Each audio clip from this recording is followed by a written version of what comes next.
All right, we are live, and if you're just tuning in, we have no one here yet because we're late, probably. But technical difficulty is back in effect, ladies and gentlemen. I'm gonna They roll just the intro, boys, and then we're gonna introduce our guest for today. sounds Um, good. Let me just do Let's one quick thing. I need to. There we go. You're live in 3, 2, 1. Did it do it again?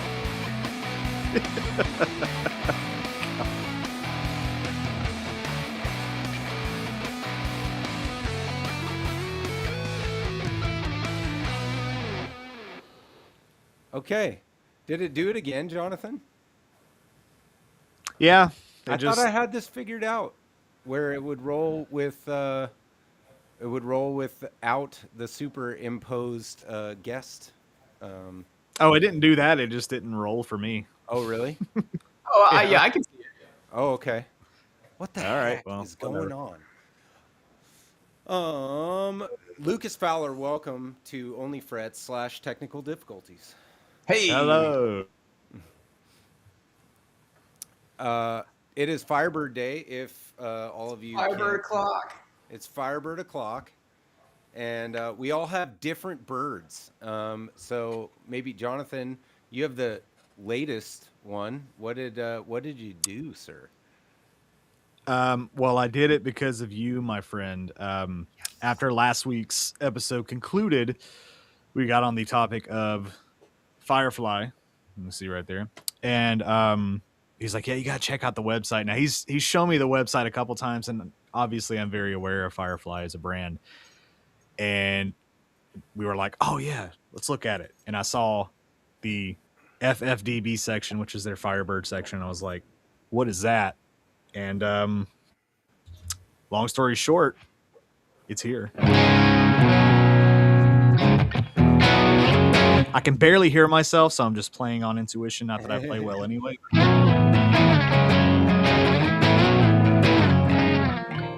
Plus, I just changed the strings on it. So, but this thing is an absolute ripper. I mean, It it's sounds just fantastic. it's so good. Nice. I've already got the like unboxing review video on it and all that kind of stuff, and then I did an episode for my Make Guitar Shred Again series. I've already, because I've just been playing this thing nonstop. So, but Nice. Nice. Firefly, absolutely 100%. The hype is real. It's worth the money. Very So cool. good. And Lucas, what do you got there, sir? Very familiar. If anybody yeah. knows your channel. Yeah, this is Claire. Claire. This is it's a 2017 Gibson Firebird T. Nice. Nice. Yeah, I got lucky actually. I did like these ended up getting really expensive, but I got it like the year after it came out when nobody wanted them, so it wasn't very expensive. But like now, man, it would be hard to get a hold of one of these. But yeah, it's just I mean, to me, it's just like a regular Firebird 5, but it's in Pelham blue, and importantly, it has the Steinberg gearless tuners on it, Yeah. which are great because they hold tune really good, but also they're super light, so it doesn't do the banjo tuner thing. Oh, nice. If you've ever played like a real old Firebird, like they're just like so yeah, and this one has I didn't like the stock Gibson pickups. They were real, I thought, shrill sounding. So these are Planet Tone Mean Mistreater mini humbuckers. Cool. They're not actually Firebird pickups. They're mini humbuckers, but Yeah. it's still it's Firebird adjacent. It's awesome. I like the guitar a lot. It's real snappy and am I turned on?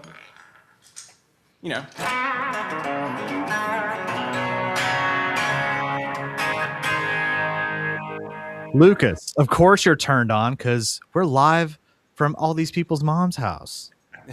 Duh. Yeah, true. Nothing brings your mom to the yard faster than a Firebird. So That's Oh right. yeah, That's absolutely. I roll up in the Firebird and she's on her way out. He's in Mom on it jokes now. before Christmas, everybody. Y'all know why we're here. Yeah. And then this is the Bird, my kit guitar from Solo Music Gear with Lawlers, partially sponsored, not to toot my own horn, and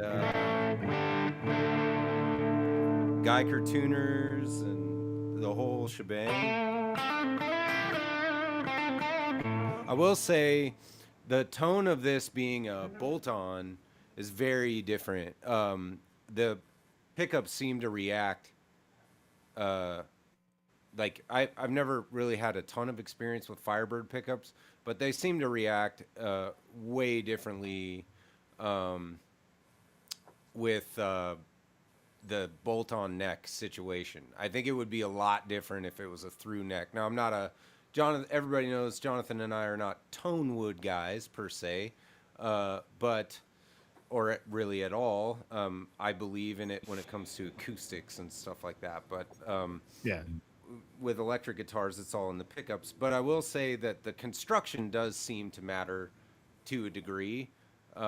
You know, I have 3 pickup Telecasters. They don't sound like my 3 pickup Strat necessarily, and I think that like how it's built could have an effect. I think Jonathan's is a set neck. Lucas, yours is a through neck, so you know that middle part of the body is Literally have the whole trifecta here. Piece, Kinda yeah. cool. Yeah, I think it's like a 9-ply, like multiple pieces of wood glued together. I'm pretty sure. I mean, mine's painted over, so I couldn't tell you for sure, but I think that's how these are designed. Yeah, Yeah, and happy holidays to you, Mark, and Sparky, and anybody else who's jumping in with us today. Happy holidays, my dudes. Yes. Yeah. So, Jonathan, Lucas, I saw a video yesterday that I sent you about PRS, and so I kind of wanted to start it off with a fun question that's always kind of a hot topic. Do PRS guitars have soul? Oh, that's a good question. I have some thoughts on that. Hang on, let me put this one down for a sec. Like first of all, I mean, what is soul? Like, can you quantify that? You know what I mean? When someone's like, PRS doesn't have soul, what is, you know, what do you mean when you say soul?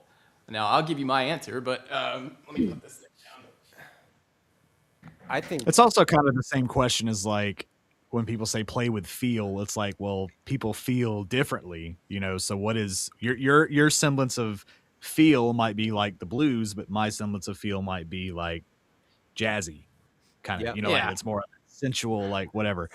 I think very esoteric question. I think what people are talking about when they say that is character. That the guitar has character. That's something that makes it sound unique. And I understand in the sense that with PRS, something I've noticed is there's a lot of consistency. So like more or less, any PRS that you pick up sounds like any other version of that same model. A custom 24 sounds like a custom 24, sounds like a custom 24. But I think we would all say you probably had the experience of like, if you go pick up a Strat and another Strat and another Strat, like those Strats don't necessarily all sound the same. Especially to me, it's like Les Pauls, like a Les Paul, like it can have very, very different. And you know, that comes down to things like pickups and stuff too. But in my experience, I think part of that is chalked up to the consistency thing. And there's a sort of mystique that comes with having to find the one that works for you. Whereas like the PRS, it's so consistent that like the model works for you or it doesn't. Right. So I tend to think of that. That's probably, I think, what people are saying when they say it doesn't have soul or whatever. But I think it's more like, does the guitar inspire you? You know, and if having to find the one that works for you and that something about its eccentricities is what inspires you, then like, cool. For me, guitars are tools. And I'm looking for the tool that does the job the best for me in like any incremental place. So if this one in particular does all the things the best for me, that's what I care about. Because then I provide the soul information that comes from the hands. You know what I mean? So I would agree with that. Yeah, I mean, I think the feel or the soul of whatever you're playing comes from the player. I mean, I've seen. We talked about this off camera, but like Zach from Mythos, like just rip, some ZZ Top on his, PRS model, whatever he chooses. I mean, and he has his own playing style is because of his wrist and how it healed. Oh yeah, he can't turn it all the way over. Right, so he plays kind of strangely, or unorthodox, but it gives him a sort of like a sound to where you kind of like know it's him when he's playing for sure. And similarly to, and your style of music, I think, Lucas, is just perfect for PRS. You- And if you're a touring musician, you want that consistency. If you drop your Starla there on the ground, you'd want to know that you could go grab another one at a Guitar Center and, Yeah. have very Yeah. little uh, Yeah. Well, I think change. too, when we're talking about like you can't take out of things like aesthetic and all that stuff. I mean, it's all these things tied together in the way that your brain associates how a guitar sounds is partially how it looks. It's all tied together. But I will say that um, if I like this, I have this kind of set up like an HSS, like a Strat thing. And if I put it in the Strat position and I play you some really authentic Stevie sounding licks and you're not looking at me, like I dare anyone to be like, yeah, that's not a Strat. Right. Like, you're not gonna Yeah. yeah, because like if I can do a good job playing the lick and the tone is pretty close, then it's really splitting hairs at that point. Because like I said, like with Strats, every third Strat is different. So like the difference between this and a Strat is the difference between any Strat and another Strat. Yeah. And so I guess that's my thing is that like I think there's some animosity towards PRS that people like to kind of get on. And I can understand that. I can understand where those people are coming from a lot of times. And if you don't like something, you don't like something. That's cool. But if we're just being logical about it, like there's a reason why so many famous artists use these guitars. You know what I Yeah. mean? It's not because when you get to a certain point, when you're Neil Sean or whatever, you can play whatever you want. It's not like Neil Sean needs money from endorsements. You know what I mean? So like, Right. so if you're up on stage playing this guitar, it's because you like that guitar. There's a reason Mark Tremonti's been playing Paul Reed Smith guitars since like 2000 or something, or Santana or any of these guys like John Mayer, like all these guys. They there's a reason, and people always want to assume there's some corporate mega entity on top of that that's like, oh, it's all about money or whatever. Like, no, I mean, like these guys are like they're nerds. They are. Yeah. I've met quite a few of them now. I met Mark. And he absolutely is just a giant guitar nerd. I mean, he's what you want him to be. I mean, he's like a super cool, chill guy. But then you like mention something to him about a particular model of amp and transformer, and he's like right there. He's in the zone with you. And that's what I'm saying. Like those guys, they're like that. So that to me, in general, I think especially when you're talking about those upper echelon dudes that have been doing it for 20 some years, they can play whatever they want. There's a reason, and I agree. That's been my experience, but. Yeah, I mean, I think lots of guitars have soul. It's about what it does for you individually. What it does for you. Like if you feel more inspired by something kind of pawn shoppy, like the Jack White sort of thing, where it's like a little weird, and finicky, and there's like some kind of strange design, maybe doesn't work the way it's intended to or whatever. But there's something special about that to you. Then like, awesome, make some great music. You know what I mean? Like, Yeah. that's what I'm here for. Let me tell you on the note of that, and then I got another note about the PRS thing. Something that I found and that resonated with a lot of people is I found at one of my local shops 2 first act guitars, like Walmart budget, like the cheap ones, right? I found there's a cheap one, and then there was the one that they gave away with the Volkswagens. The Volkswagen. Oh yeah, I remember those. Yeah. Let me tell you, I bought those for, just for the hell of it, right? I was like, oh, these will be fun little things.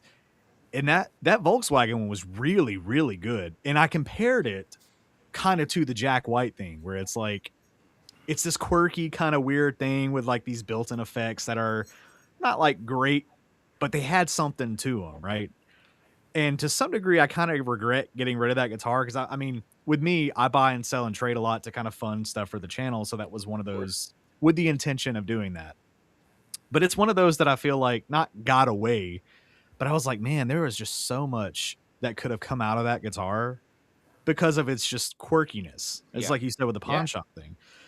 Going on to my point about PRS, I'm in the camp of I've not really got PRS, and I can almost narrow it down to the fact that every PRS that I've played that I've not been able to set up myself has felt like crap because they've come off of Guitar Store walls. And I know for a fact they're not setting them. Like, I've never played wood libraries or like the core model. Assuming they're probably a bit different, but I've played S2s, I've played SEs, and to me, if they're not here for me to set them up and restring them and clean them up, they're just I can't buy one because I'm just like, it's just doesn't feel right. Like, why You're would I saying pay all in this the money for store, it? In the store. Got it. Right. So Yeah. that goes into the whole point of where you have the argument of, do you buy online or do you go to the shop and try it out? Because there's so many people that are still hung up on the idea of you have to go to a shop and try it out. Right. To some degree, yes. But in my case, if I did that, I would never have a PRS because everyone that I've played just about, dead strings, terrible setups, like the action's a mile high. I mean, I'm going into the actual like American made like S2s and stuff even. Yeah. And it's just like, but I know that they're good. Yeah. I know that they are because I've had them. I've had SEs that have been like, oh my God, like I've had a Tremonti SE, and those things are fantastic guitars. That's one that I regret getting rid of at 1.2. So, but I think the stigma behind the PRS is like they're the doctor, lawyer, dentist guitars. Right. Yeah. On the wall. That's the whole stigma behind it. It's like I get that in some respects, but more so if we're talking about 20 plus years ago. But I mean, they've been doing the SE line now since like 2000 or 2001 or something. Right. And that line is like continued to, and then you know, with the S2s, which for a long time I would tell you that the S2 was really the sweet spot.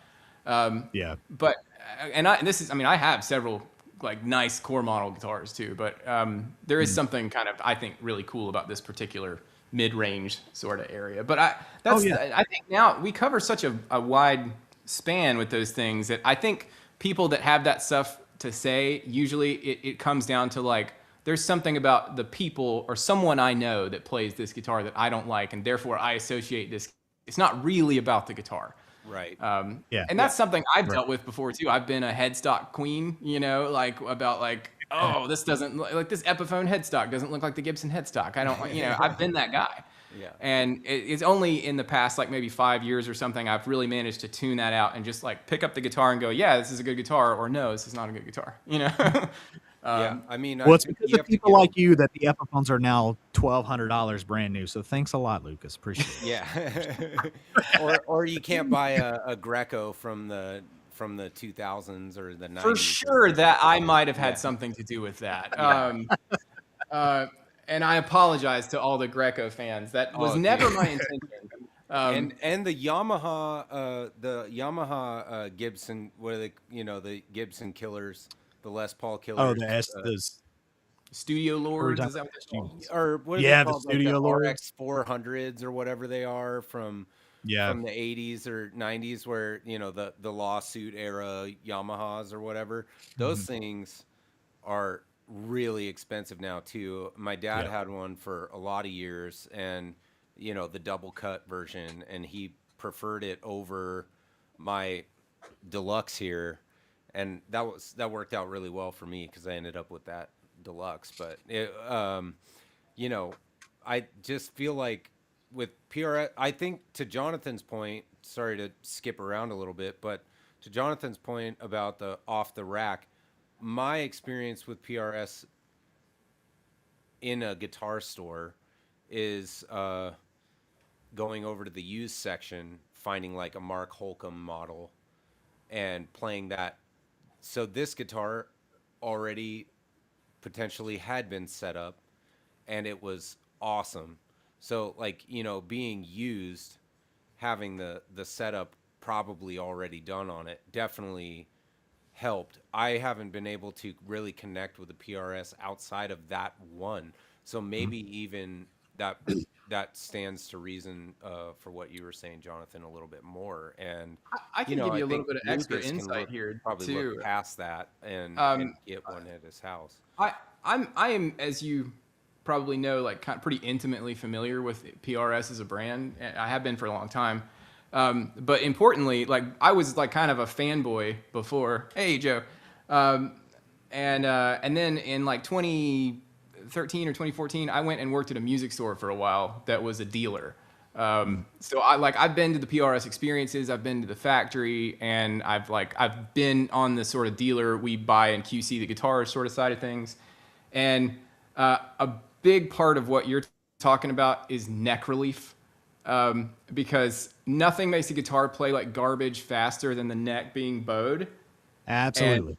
And that just happens with the weather. I mean, like, even the guitars, people are like, oh, it's got truss rod reinforcement, carbon fiber, it's roasted. It doesn't matter, dude. Like, to some extent, humidity will affect the guitar's neck. And so, like, if as a dealer, you know, we would buy the guitar if we got it in July and the guitar hung out on the wall until December, somewhere in there, one of us is going to have to go get that guitar down and adjust the truss rod, or no one's going to buy it, you know, because goodness. Because it plays like garbage. And that's what it's so funny. Like, before we started, you know, I was talking to Sean about I keep these little truss rod wrenches like everywhere. They're in my gig bag. They're on my desk. They're like in my pocket. Because nothing ruins my guitar playing ability faster than the neck being bowed too far forward, because that increases the action enough that if you're really dialed into your technique, which for me is like really small economy of motion sort of stuff, then just raising that action a little bit over here, and it's like I can't play anymore. Well, and see, I'm the same way. I'm like, my rack of guitars back here, you can't see them because all this other stuff's in the way, but all of those back there, I religiously keep them, you know, low action, strings change. But it's like you said, it's been, I'm in Georgia, so it's been cold here recently, but then it goes right back to warm for like 2 days, and then it goes back to cold. And every guitar I haven't played in like a minute or two, it's out, and I'm like, oh my god, I gotta. But I'm like, it's the same thing. Like, you can be religious about it, but once that weather starts to change, the humidity starts to change, it dries out and goes back and forth like that, which it does here constantly. It throws it all off. So it's like, you just got to be on it. So I'm with you with the keeping the wrenches on hand. My toolbox is always within arm's reach. That's a thing too. If I could do like a public service announcement for people, it would be like, one, like, know what the truss rod in your guitar does, like know how it works and how to adjust it, and then also don't be afraid to adjust it. That's I fear in all of us for years. Yeah, like as a luthier, I cannot tell you how many times people have been like, oh, I was afraid to adjust that, I didn't want to break the neck. I'm like, do you realize what you would have to do to break a neck with a truss rod? Like, that's insane what you're talking about. Full body weight down on it. Yeah, like you would have to. I mean, it's just that's not how this stuff works. I mean, and if you got a guitar like that, then like that's not going to be your first problem. You know what I mean? Like, well, I mean, it's like people say too about the neck. Like, you've seen people where they do like, they take necks and they'll like stand on them and jump on them and stuff, and they're like across two beam, like walk on it like a beam, and it's like, you realize how resilient guitar necks are. Like, they're strong. They're not going to break easily. Yeah, they're meant to withstand hundreds of pounds of pressure. And what we're talking about is adjusting really minute differences. I mean, we're talking about making the difference in 10,000ths, 20,000ths of an inch. But that makes a big difference under your fingers. Huge. And so it's just, to me, it's so important to know how to adjust your truss rod. Like, if it's one of these Allen key ones, know what size it is, you know, so you don't strip anything out. And if you just get comfortable with how to do that adjustment, and like, I don't even use gauges. I just do the old, like, you know, hold a finger here and hold a finger here, and then I tap the string. You know, and I just can tell, like, oh, that's too much, or it's not bouncing at all, I need to adjust it. And that makes all the difference, man. Like, that's the first adjustment I do on like anything. Listen, kids. Adjust your truss rods, okay? Yes, adjust your truss. I need like a T-shirt that just says "Adjust your truss rods." So whenever I do my little setup series, whenever I do that, I always teach people. I learned from Phil McKnight a long time ago that acronym TRAIN: truss rod relief, or tune, relief, action, intonation, and then I guess noodle around or whatever. Yeah, that has been a lifesaver for me. Because it's one of those things where it's like, you start with the truss rod, and I mean, like, that's the whole precipice to get this thing set up, is because if you get that thing, you can lower the action all the way, and it's like it doesn't matter if truss rod. So it's like you said, you got to learn how to adjust the truss rod, because if you don't, you're gonna have terrible setups. Like, example on this one, when I did the video for that, this bridge is like, I think on the bass side it's all the way down. And then over here, it's got a little bit of room to go down, but the action on this is so low and it doesn't fret out, it doesn't buzz, nothing. It's so comfortable to play because the neck is set like perfectly, and that was out of the box. That's Like this crazy. thing is like got the slightest bow in it. Yeah. It's perfect, and I mean it's beautiful. Firefly has really changed the budget guitar game. I was, you know, I have a Harley Benton behind me here, right there, that SG, and I was on the Harley Benton train real hard for a while, but apparently, and I haven't bought my first Firefly yet. I'm waiting for the one I can't let go, but they apparently, and Jonathan's attesting to this right now, but apparently they are incredible, like ball end frets, like no sharp frets, Yeah, bone nuts, like, you know, the only thing lacking on those apparently is like the pickups in Yeah. some models, but not That's in been others. my experience with, as you guys know, I do the luthier thing, or at least until recently, I've done that pretty professionally, like lots and lots of stuff. Yeah. And I have seen a lot of Fireflies. Yeah. And it's most of the time it's somebody wants me to change pickups or put a new, like a nut on it or something. Some of the older models didn't have the nicer specs to begin with. right. But I will say that in my experience, all the bones of the guitar have been totally fine. Like everything's good. Like if you want to change pickups, great. You know, you want to put some locking tuners on it or whatever. But in general, my thing that I call out all the time on guitars is frets. Like, are the frets level? Yeah. Nothing like that's really important. Are the frets level? And in my experience, pretty much, I would say like, I don't know, 90% of the ones that I've seen, which is dozens, have been like perfectly level frets. They have to be doing like a plec on that, like a or some version But of if that. they're plecking them and to keep them like well under $300, like Right. even on like because this one was $224 shipped. It was Oh, on sale for $199. So let me give you a hot take on plex. Okay, so like people want to talk about plec is like this amazing thing or whatever, and like scientifically speaking, yes, but like one, you have to have the plec set up immaculately.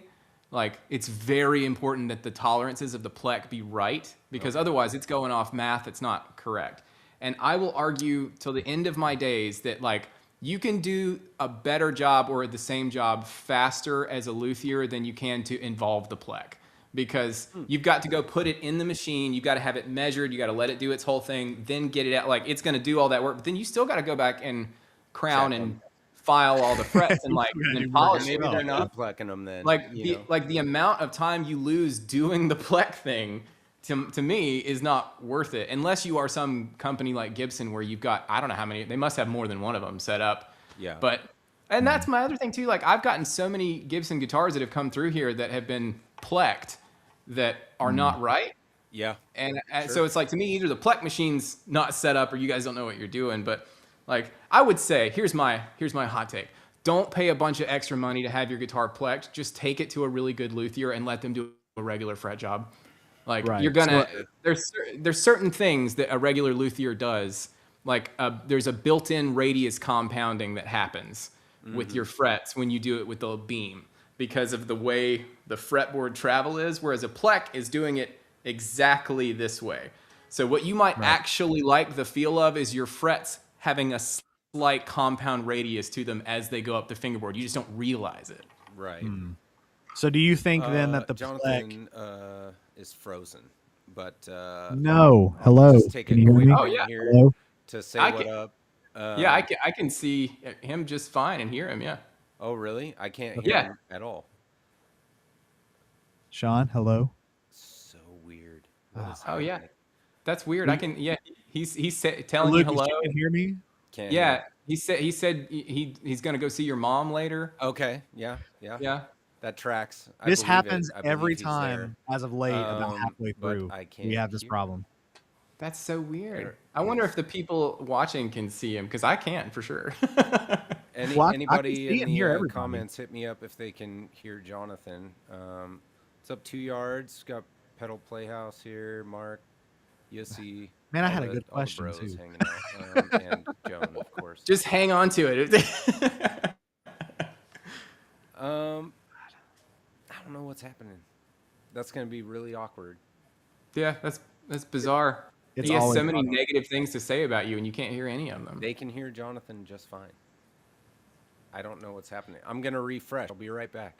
Oh, great. Okay. Leave me alone. What do I do? Oh, no. In the hot seat. Hey, look, I host trivia games and stuff. It's like a side hustle, so I'm used to big crowds. But Yeah. we're not in front of a big crowd, so it's okay. I'm just kidding. No, but I'll go ahead and just ask the question then. Here's Sure. Sean. So then, do you think, going back to the Plek thing, that the Plek option at Sweetwater, do you think that's just kind of like a money grab, or do you think it really actually makes any kind of a difference? Because I mean, there are people that do swear by the Plek. Like I get the premise of it, but that's a fair question. Well, for one, I don't know how much the Plek option costs. It's like to have that done. It's like $250 to have the Plek option done. Yeah, I would be curious to know how much Sweetwater charges to just have like one of their luthier, or do they even have like regular luthier guys that will just do a regular old fret job? Right. Because I think the monetary value makes a difference there. But what I will say is that I think it's a misnomer to say that a Plek is going to do a better job than a qualified luthier. I think the job is going to be the same within just the time, like, you know, a thousandth of an inch tolerance, maybe. So I don't think it's worth more money than having. Okay. Now you got to have a reputable luthier. You got to have somebody who knows what they're doing. right. And so, I was just talking to a friend about this the other day. Like, when you're looking for a luthier, don't be afraid to ask for references, because like a luthier that's worth his salt will be like, yeah, here's a couple of guys that I've done some work for. And those guys usually will be like, yeah, he did a great job. Like, it's a word of mouth kind of thing. If they're like, oh, I don't want to bother my clients, and don't go to that guy, you know, or girl, whatever. Yeah, if you get a really like a good luthier, I mean, like for instance, I generally, I mean, it changes per area, I guess, but I generally, if I was going to do like a complete level and dress for someone, I'm probably going to charge about $250 or $300, depending on what the frets are and how many frets there are in that thing. Right, yeah. And like, generally, I think I do as good a job as any Plek job I've ever seen, just because there's some basic science to it. And once you understand how to stabilize the neck and do it and everything, it's not rocket science. It's just tedious. Yeah, sure. So, right. Yeah. That would be to answer your question more broadly, is like, I don't think it's worth more. I don't know that I would say it's a money grab, because if they don't offer the other service, if that's the only way you can get your frets like leveled and dressed, then like, no, that's probably worth it to rather than to not have it done. But also I would say, when you get into a certain area of guitar, like after you pay a certain amount of money, you shouldn't have to have a Plek done. That's exactly what I was going to say. That's what 2 Yards just said. He said Pleks work, but I shouldn't have to pay for it for guitars over $2,000, which I absolutely agree with that. Definitely not. Yeah, absolutely. No, I think at this point, if I'm paying $800 for a guitar, those frets should be level. Yeah. Well, and here's the thing. KDH actually did a video recently where Rabia Masad sent him one of his Sterling models, and that was the one. Not to spoil it for anybody that hasn't watched it, but la la la la if you don't want to hear it. The big thing that he saw with it was down here, the frets, he would bend it around like the 17th and it would just fret out. And I mean, those guitars are like $1,000. Yeah. And that was the point that I was thinking. I'm like, man, at $1,000, you shouldn't have fret issues at all. Really, you shouldn't have any. So there's really like two things that can cause that. And that's either the frets being pressed in and then not leveled afterwards, so they're just not level. Or you can have wood not being dry enough or being over dried, and then the wood kind of shifting a little bit. So that's something that's more likely to happen if you get a guitar that's like made in, like, let's say Indonesia or China or something, and then it's shipped across the sea on a slow boat to the US or Europe or whatever. All that climate change between there, it can make a difference in the wood. So I always encourage people, when they get an instrument, if you haven't like done it before you go and like start messing with frets or anything like that, like oil the fingerboard, get some moisture back in it. You know, if it's not like a maple board or something, but put some moisture in it. Make sure the guitar is in a climate controlled room that's like adequately humidified but not too humid, because that can make a big difference. Like, that can be the make or break between some fret buzz or not. But if you're buzzing out, like if you're bending and it's like completely fretting out, then that's probably a high fret. Because I guess I should say that also a fret can come unseated. Yeah. And it doesn't take much.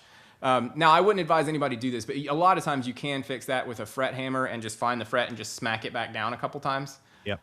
Because a fret hammer has a soft brass tip on it, so you can hit the fret and it's not going to dent the fret in any way. It'll dent the hammer. Right. An important thing to note too. But these are things, again, go to your local luthier and hand him the guitar and be like, hey, it's fretting out here. Why?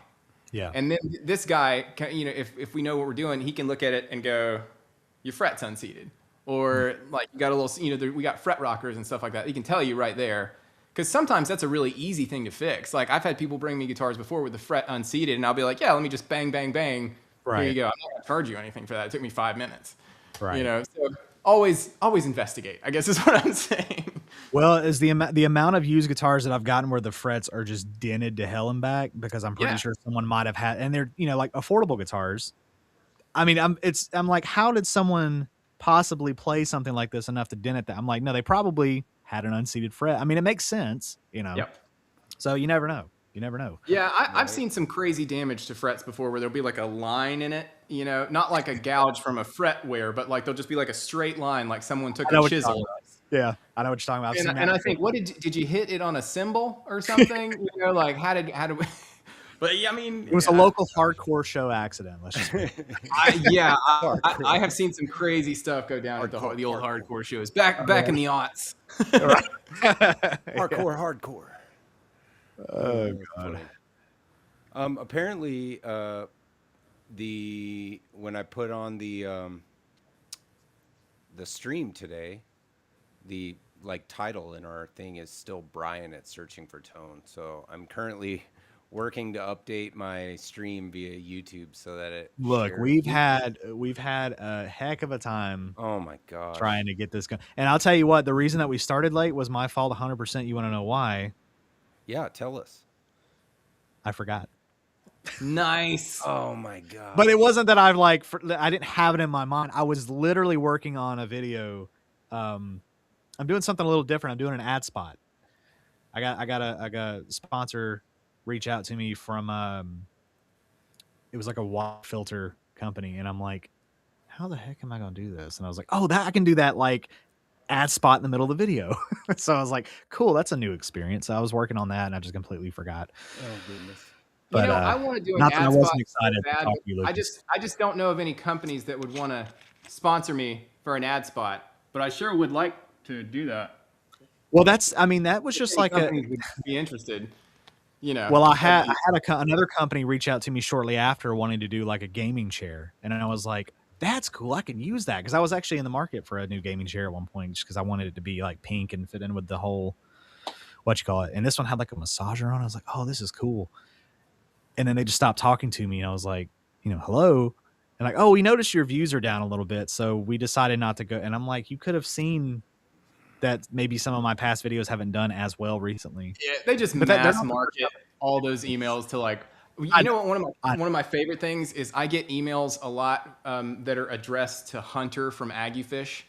Oh, like I don't know why, and like he and I don't look alike. We don't do the same thing. Our channels are not like named similar, but not just from one company, from like multiple companies. I will get email. It'll say, "Hi Hunter, we enjoy your Aggiefish channel." I'm like, oh my gosh. And they'll be offering me some kind of piece of gear or something. Usually I just don't even answer, but like, it just cracks me up. I don't know why him in particular. Yeah, and that's the thing, is it's just like, I mean, but we talked about that last week too, with the sponsorships and emails and stuff like that. I mean, it's like, with me personally, I've accepted a lot of them because I'm still relatively small in the grand scheme of things. I've accepted a lot of offers to just be like, oh yeah, I'm getting this free thing. But then when I get it, I'm like, well, how do I incorporate this into the theme and what I go with, you know, guitar and stuff. So like I've done the endless in-ear monitoring systems that I've then sold off because I'm not that they're bad. It's just that I'm just not going to use them. I don't need 50 of them laying around. Yeah. You know, pedals. I mean, God almighty, I've had so many freaking Lakato pedals and stuff that I've just put on Facebook as like here's a haul for $100. Just take them. Like, I don't want them. I don't need them. You know, and it's not that they're bad, but come the new year, that's something that I'm going to like anybody reaches out to me, but look, if it's not an ad spot thing, like I'll do ad spots, you know, but if it's not like a piece of gear I can use or something that's guitar related, I'm just gonna have to pass on. And I hate that, but I'm starting to charge people too for videos. By the way, that's not something I've done until recently, and I've been missing out on a ton of money. I will say. Boatload of cash. I did that for a bit, but I found that now also this is not like my primary day job or anything, Right. so I don't have to do that. But I just didn't like the way that I felt like I made content when I was doing it as a job, you know, or like when I was being paid for it. I felt like it just felt icky to me. Yeah. So what I do now is if a company wants me to check something out right out of the gate, I'll say, you can send it to me and I will check it out. And if I like it, then I'll make a video. But I'm not going to promise you a video. I'll be like, look, I mean, because if I like it, and then like I'll be inspired and I'll have some video come up with an idea. Like it'll come to me. Well, But like the thing is with you, you got a little more clout online than like say me or Sean do. You know, like I'm at under 5,700 subscribers.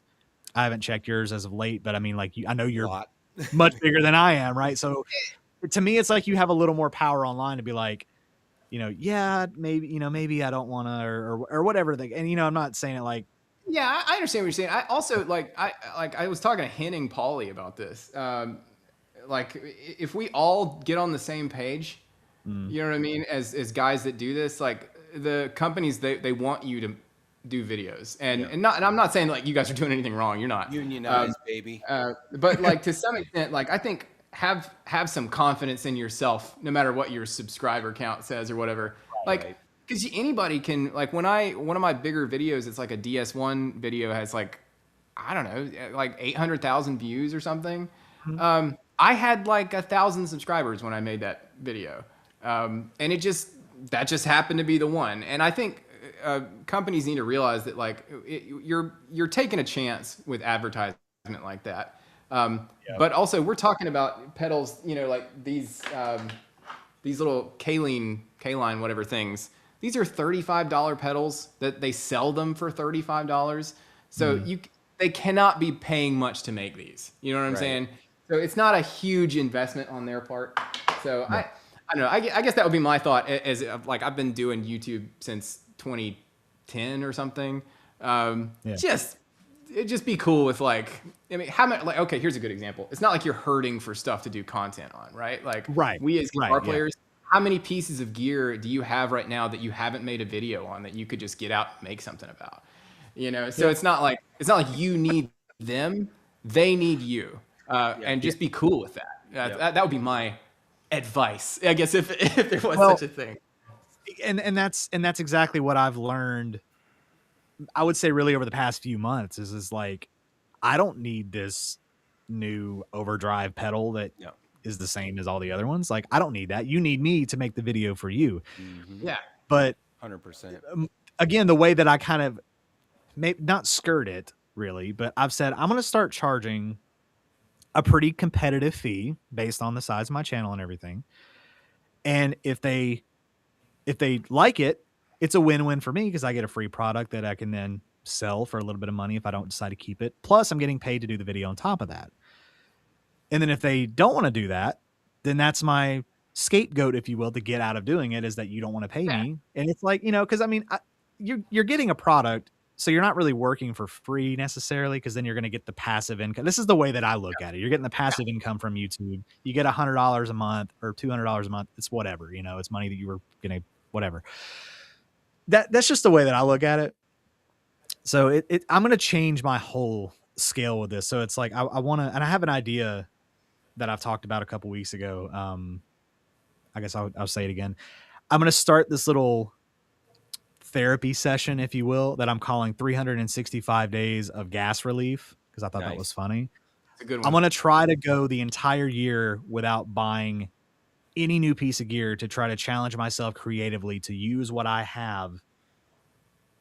I'll make an exception or two for certain pieces of gear that I've been looking for forever, but I'll talk about that when I'll make a full video talking about it. But unless I get something sent to me, I'm not going to buy anything. I'm going to try to work with what I got by December 31st. Whatever I have is what I'm going to use for all the content for 2026 is the goal. Yeah, I figured that's really I figured it'd cool. be an interesting concept. Yeah, I think it's a really interesting concept, and it's also a good exercise for you as a musician. Right. You know, Yeah. to be like, well, like, what can I do with what I've got? Because ultimately, I think the stuff that we all like the best as musicians, those dudes just did with what they had. You know what I Yeah. mean? Like Eddie Van Well, Halen did not have a Floyd Rose on the first Van Halen record. right. And that, like I But said, we that's all enjoy that record, I think.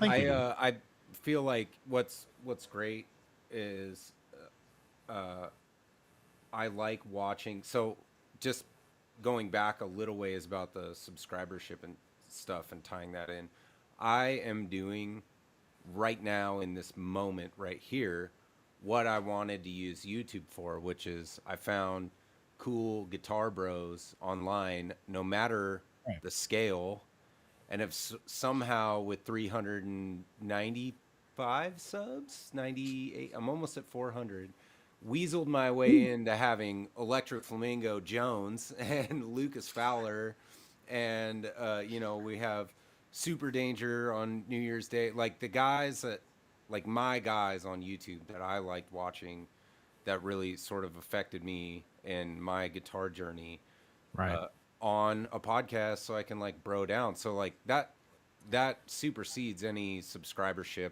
count at all. I love my subs. Everybody shows up and shows love and stuff like that. So it's no big deal. Right. That way, I don't care about the sub count. And 2 Yards said that that's not my mission. He mentioned it just a little bit ago, but that's not why you should do YouTube. And I don't think that's why Lucas started doing YouTube, and I don't think that's why Johnathan started doing. I don't think that's why you guys do it, and that's why I like your channels, because it doesn't feel like this is why he's doing it, to get 100 free microphones, or like Yeah. whatever. It doesn't feel like that, and I think Lucas and I actually touched on that a little bit in our interview that we did over on my channel by ourselves previously, where it was like I could tell that he was like a real dude, and not just like some internet shill. And I don't think there's a ton of that, actually. I think it's way smaller amount of that than there is of guys like us that just want to nerd out and talk and play guitar. Well, and I think that's what a lot of people. I mean, I've heard a lot of other channels be like, it's people want the real aspect. Like they want a real person, not someone that's just shilling a product or trying to Yeah. sell a product or whatever constantly, which is, I hate to admit it, but that's part of the dealing with the problem. Is that's kind of what in the past few months a lot of my videos have become, is it's been not me necessarily shilling the products, but it's just a lot of sponsored stuff. So in a way, it's made me feel like I've just become like this, not corporate machine, if you will, but just a machine of like, here's another pedal, here's another guitar, here's another this. I like doing it, but I also, it's like Lucas said, I have my little whiteboard back here full of ideas that I can't get to, because by the time I clear out my red marker stuff, which is sponsored stuff, to go to the blue, I've got 3 more freaking red scribbles up there with, I got to get this done because it's a sponsored thing. And it just is, it's beaten me down to the point Yeah. where I'm like, I Feels can't, like I you're can't do making it. commercials, right? Like kind of. Yeah. And it's like, I can't do it because then you fall into the aspect of what we were talking about last week, where it's like, they want to send you a script and they want to send you the hashtags to use. And here's what we want you to put in the description. And it's like, I don't want to, this isn't a job. Like, you're not my boss. I'm my own boss with this thing. I'm doing it for fun. I'm making a little bit of extra money that's cool that I can spend on, either if I need to put it towards family stuff, we can do extra, put it back into the hobby I love. Like, that's the reason that I started this. It's a hobby and a passion that I have for music and guitar, and just I love it. And that's what I want to do. So I said, start. And I mean, you could say, why not start today? I'm just, I've got other stuff to get through the new year and holidays and all that kind of stuff. But 2026, man, it's going to try to be something.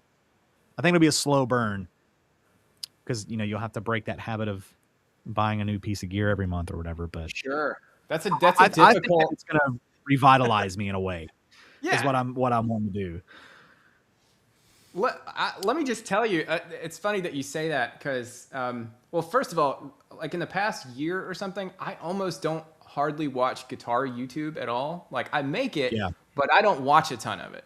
Other than like, there's like a couple of guys. Anytime Pete Thorne puts up something, I will watch it because I love that guy. But and I've enjoyed. Somebody just mentioned him in the comments. I've enjoyed Johnathan Cordy's videos. I think are really cool because he actually kind of like talks a little bit about the philosophy around the gear and what he's playing and stuff. Right. But in general, what I have spent the most time the past year doing is watching stuff about video games. Because I am like a really diehard gamer, and in particular, I really enjoy. They call them retro. I would say vintage games. Like I'm like your Game Boy, PlayStation 1, like early kind of. That's where I tend to live most of the time. Yeah. And so I got into this thing with like emulators. Like I don't know if you guys are familiar with these little handheld emulators. Like I got down this rabbit hole with that, and what I did with that is I created myself option paralysis. Because I got so far into this habit that I was like buying. Yes, exactly. So I was like buying all these little. I have all these little doodads, and like I hacked my 3DS, and then what I realized is like I'm spending so much time messing with this stuff that I'm not playing games, you know, and I'm just not. And so a month or two ago, I was like, no, I'm just gonna like not get any more. I'm not gonna buy any more games, whether they're on sale. I'm not gonna buy any more emulators or whatever. I'm just gonna sit down and play some games, and it was liberating. I was like, yes. And so it just reminded me what you're saying there about, like just kind of working with what you got. Like it was so liberating to me to just sit down and be like, I'm gonna play this Pokemon game from front to back, and I'm just gonna do it. And I've had so much more fun that way. I think that's why I named my channel Sean Plays Guitar, as almost like a reminder of like, a day, like anytime I post a video, like make sure you play some freaking guitar in this video now. Like, which we ironically don't play a lot of guitar on this podcast. Right. Yeah, even though we're all sitting here holding guitars. Yeah. I know. Yeah. But yeah, I mean, I think it's super important for us to keep each other. I have a friend that on YouTube here named The Ubi. That's his channel. And if you're not subbed, I don't know who wouldn't be in this chat. But Ubi is like the best cheerleader for just playing, like making sure you're playing. He doesn't do he does a little bit of gear stuff, but mostly he has like a Tech Talk Tuesday live stream, but mostly he just live streams and he just plays his butt off. And it's a lot of fun to just be involved with a community that's like focused on playing, and keeps you, he keeps me honest with that. He's, reminds me to make sure you play that thing now. Like, don't just build it or, get a pedal. And my last video was just like 6 minutes of playing. It was somewhat of a pedal demo, but mostly I just wanted to play and record that. And I think that's, just like you're saying, Lucas, with the video games. Like, I have emulators on my computer and on my phone. I have that Delta app on my phone for the Nintendo games. And it's like, did you beat Mega Man, or did you just download it and then, also download Super Mario Brothers 3 or whatever? Like, my kids have a Super Nintendo, and they have a bunch of games. They don't play it that often, so it's kind of just like sitting there. And it's like, when you're ready to play a video game, like, don't ask me for my phone. Like, you're gonna get Super Nintendos in your room. Go play. Go get the real experience. Beat Super Mario World, and then come talk to me about new games or whatever. Well, then you get into the whole debate with gamers where it's like, well, do you do emulation or do you do original hardware? And it's like, yeah, it's gonna play better on the original hardware, but I mean, you can't take a freaking SNES out with you when you can just play it on your phone or whatever. It's like, like I've got a Dolphin emulator on my phone that does GameCube games, which to me, that's freaking insane that a phone, something that big, can handle a GameCube game. I mean, it handles it well too. That's the thing. Like, I can play, a GameCube game out and just, at a restaurant or something if I wanted to. That's insane to me. There's a guy that that I follow on YouTube, Bob Wolf. He's a game YouTuber kind of guy, and he said the best game system is the one that you have with you. And I was like, oh yeah, that's the truth. So like, which one's better for? It doesn't matter. Just whatever you got, man. Just play the game. You know, like, and this is, I mean, like, this is from someone like, I have a large collection of consoles, and you know, I have the CRT set up, like the big giant CRT with the old Technics speakers and everything. I'll have to send you guys pictures of it. It's funny. That's cool. And like there is something magical about sitting down in front of the glow of the tube TV and flicking on the N64 and seeing it come to life. It's like a tube amp or something, you know. Right. But also, like, it's hard to sometimes to sit down and find the time to do that. And those games are not convenient, you know, like if you need to stop, you can't just save anywhere, you know. Yep. So there is something to be said for modern conveniences too. Emulators, save states, man. God. Yeah, save states are great. So that brings me, Battletoads. that, like, sort of wraps it into the other thing I was going to talk about or ask you about, Lucas, is the, you know, we're talking about emulators versus the original hardware. John Mayer just broke the internet yesterday. Again. And coupled with Neural DSP for the John Mayer suite, or whatever they call that. What do you think, based on what you're seeing about that? Is it the future of guitar playing? Yeah, that's a good question. So I think, much like we as guitar players, I think all, especially those that are kind of this age and older, there is something magical about analog equipment, and it does for us something that maybe it doesn't do for like the guy, you know, whoever's 10 or 12 right now and is like just picked up their guitar for the first time and they hear like Tim Henson or something. Yep. Like, they're not going to care about whether it's a real amp or not, because those guys, they can record these plugins and sound great. It's, you know, it's what makes the music. But I also think, like, if you're asking like whether it's the future, yeah, like probably, because I am very impressed with how good plugins can sound, and also there's a use case thing, right? So like, it doesn't make sense for most people to have a 150 watt steel string singer type amp turned up loud enough to move EVs to make it sound like that. Right. When you could just plug your guitar into an interface and get what's really close enough to make great music. Like, I think John Mayer, on his last record that he put out, the one that sounded like 80s Eric Clapton, I'm trying to remember what the name of the record was. Sob Rock? Yeah. I think a lot of the tones on that, he said he recorded with an Axe Effects just directly into the interface. Yep. But like, I listened to that whole thing front to back, and it's like chock full of great tunes, and I never thought, damn Axe Effects. Yeah. You know what I mean? I mean, it sounds great because John Mayer's a great guitar player. And I think that's what it comes down to, really. It's like, if you play great and it sounds good, the feedback to you is good, you're going to make good music, and that is all that matters. Well, I mean, it's like the Neural Amp Modeler.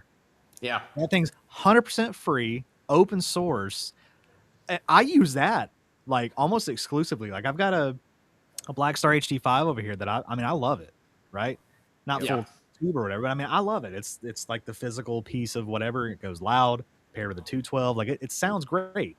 Yeah. But another thing too is to record, you have to mic it up, you have to, you know, fiddle with it, you know, your pedals and stuff. It's a whole setup. With Neural Amp Modeler, you go there, download, you know, I've got a ton of constantly, and it's plug and play. Yeah. And it's I mean, it's like you said, if some kid heard Tim Henson playing, like, they can get something similar to that for free. Yeah, absolutely. I mean, it's crazy. You don't even need the like, you don't even need like a DAW or anything. But even then, Reaper. I use Reaper.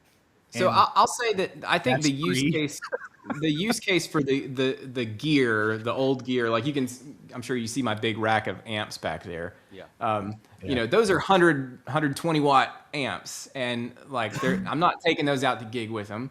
You know, I'm 36. I don't lift heavy stuff anymore. You know, and other than my children, but I think the use case is, I've seen Glenn Fricker talk about this. It's the same thing as like using program drums, like GGD, Get Good Drums. Their drums sound like amazing. Like, that's some of the best program drums I've ever heard. But they are still program drums, and if everyone uses those programs, everyone's records sound the same. To a certain extent. So there is something magical to the idiosyncrasies of pieces of gear that sound different just inherently. So my example for use case would be like at the upper echelon of recording, guys that are making $1 million records, then like, yeah, no excuse, man. Go put a mic in front of the Vox and get it to sound the way it sounds so that we can have something different, you know? Yeah. But if you're like when we intertwined, when we made our first records in like 2010 or something, 2009, like plugins like that were not good. I mean, there were some like pod farm kind of stuff, but it wasn't good. UX1 interface with pod farm on it. So to sound good, we had to take my dual rectifier and put it on top of a 412 cabinet and turn it up and like put microphones in front of it. And that's how you got that big sound. But because we did that, like my rec didn't sound like somebody else's rec. And so that record ends up sounding kind of unique. And so there is some magic and mystique in that, but it's not necessary. Like the quality of the music will outweigh the quality of the recording. Like some of those Tom Petty tunes that are famous, like what's it? Last Dance with Mary Jane. There's some parts in that song that I feel like are really pokey. Like the hi-hat and stuff just really jump out at you. It's like, I would not have mixed the song that way. But it's part of what makes that special because it's such a great song that it's just like part of the whole thing. So I guess that what I'm saying is like there is always going to be a use case for this old like analog cantankerous gear that requires out of date tubes and capacitors and stuff that no one uses anymore. Right. But it isn't necessary. What's more important is the quality of the content that's being made. Really quick, I hate to be this guy, but I got a dip. I got to go pick up my son from school, and my wife's blowing up my phone. All right, man. Important stuff. I got to say, hey, really quick, just thank you, Lucas, for all your time and for jumping on with us and the insightfulness, whatever. I'm trying to think of what to say. Just everything you said, man. It was really insightful and really, to some degree, eye-opening. And I really, great advice, great words of wisdom. I'm trying to just, I don't know. Turn your trust around. Thank you very much for I mean, I had a great time. Thank you for the kind words. It's my pleasure. Yeah. Yeah, we'd love to have you back on it at some point in time too. Absolutely. Yeah. All right. Well, like I said, I'm so sorry, everybody. I got to dip. I've tried to stretch it out as long as I could, but I really do got to get going. So appreciate you, brother. 100%. So I'm gonna head on out. Thank you, guys. All right. Merry Christmas, man. Merry Christmas. Yeah. Yeah. All right. Well, we can wrap this up because I got to get back to my worky job thing as For sure. well. But yeah, dude, just like Johnathan said, thank you for coming on here and hanging out. I know you love to nerd out, so I do. This is a space that's safe to do that. And yeah, man, what do you have coming up? Let's finish off with you're working on a guitar build, so there's some videos coming on your channel, right? Yeah. I would say as far as YouTube is concerned, that's my big project right now. Is I'm working on a multi-part series of like kind of designing and building my own like parts guitar from scratch, so to speak. And I've already done a great interview with Aaron from Warmouth about that. I just yesterday did a really cool video with Eddie from Kaler that I'll be putting that out pretty soon.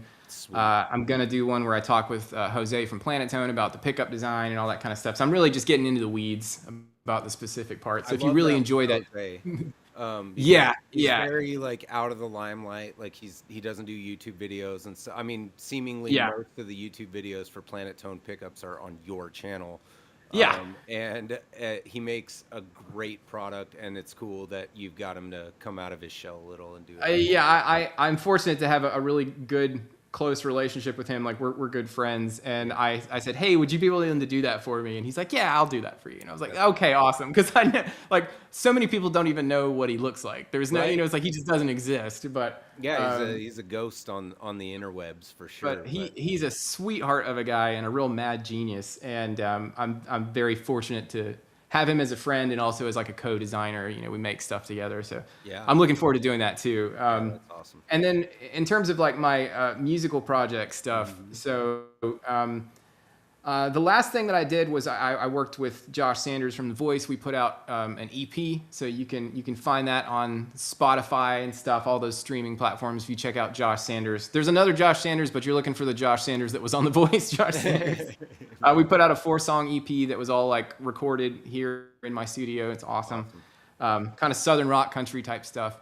Right now, I am in the process of demoing out and recording some of my own kind of solo tunes, which is really I'm excited about. It's kind of going to be in a slightly different direction. And then sometime I think in the beginning of next year, we'll probably put out a couple new intertwined songs. We got a big library of stuff that needs to be recorded. It's just a lot of work to get all the guys in one spot. You know, we all live all over the place. Kenan works for a soccer team that's like in Colombia or something. Oh, wow. Or not Colombia, Columbus. Okay. Columbus. Yeah, Columbus. That makes more I was sense. like, dang, he's way Yeah. No, but yeah, he's like a jet setting kind of dude. So he's like all over the place. It's hard to nail him down. But hopefully beginning of next year, you should see some multiple things from me. So my music's a little more old school influence. So you're going to hear some more 80s kind of stuff from that. But then when we get an intertwine, we're kind of more in progressive rock. And and then I've got, like 5 million, like you guys, 5 million YouTube videos that need to be done. People have sent me things to check out. Like, God bless the dude from Wong's that sent me this amp like last year. Wings. And I was like, yeah, I'll get to that. And then like I had to have all the surgeries and everything. And I'm like, I'm sorry, Jeff. I promise I am going to do this. This is a great sounding amp and I am going to do this. I've heard it on 60 Cycle Hum.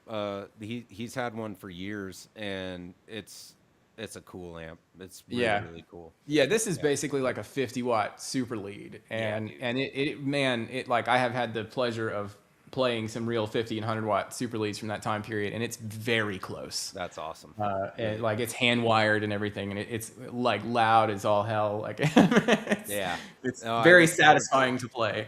It'll be cool, man. Well, yeah, we'll wrap it up here. But dude, thanks again for jumping on with us, and we'll have you back again. And I would love to like do an episode when you are, once you've released your music and stuff, we can have you back on and maybe have a listen and talk about making music with having a YouTube presence and stuff like that. Yeah, right on. That definitely is right up my alley. So Johnathan's working on music. I'm working on music. You are. Robert Baker's doing an album. Like there's lots of good stuff going on in the universe right now. So I look forward to love Robert. He's a great dude. What a great player. Yeah. Dude, fantastic guy. I think we're gonna have him on after the new year. And I mean that's what it's all about for me, is just getting on with great people and having a good time. So everybody having a good time at somebody's mom's house. I mean, yeah, that's right. It's always a good time at all y'all's mom's house. All y'all's mom's house. I am doing a live stream tomorrow night, so if anybody's up super late, I will be on the internet playing guitar, and I think I'm gonna wear a Santa Claus hat and some light bulbs and stuff. We're gonna rock out a little bit before Christmas, so everybody jump on for that. And other than that, everybody, including you, Lucas, have a Merry Christmas. Likewise, my friends.